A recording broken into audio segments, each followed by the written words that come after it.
SNP Leader Stephen Flynn.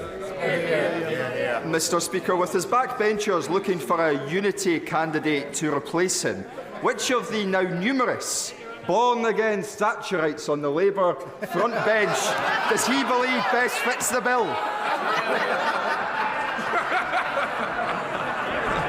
Well, Mr Speaker,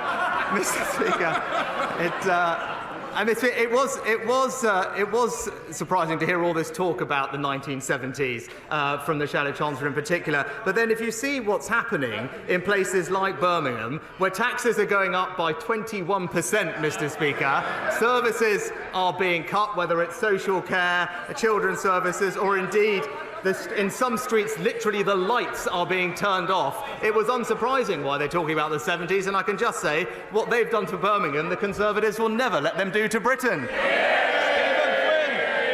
Of course, Mr Speaker, there's a serious point to be made here, because the IFS have warned of the conspiracy of silence which exists between the Labour Party and the Conservative Party when it comes to £18 billion of looming public sector cuts. Indeed, just last night, they actually outlined that the fiscal rules of the Labour Party and the Conservative Party are in effect identical. So with such continuity on offer, Mr Speaker, the public are right to be anti-Westminster, aren't they?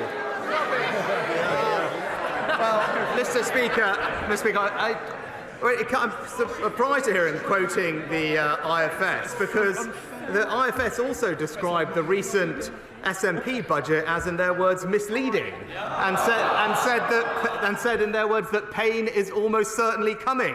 It is a savage tax and acts budget, Mr Speaker, a savage tax and acts budget. Because here's the reality of it.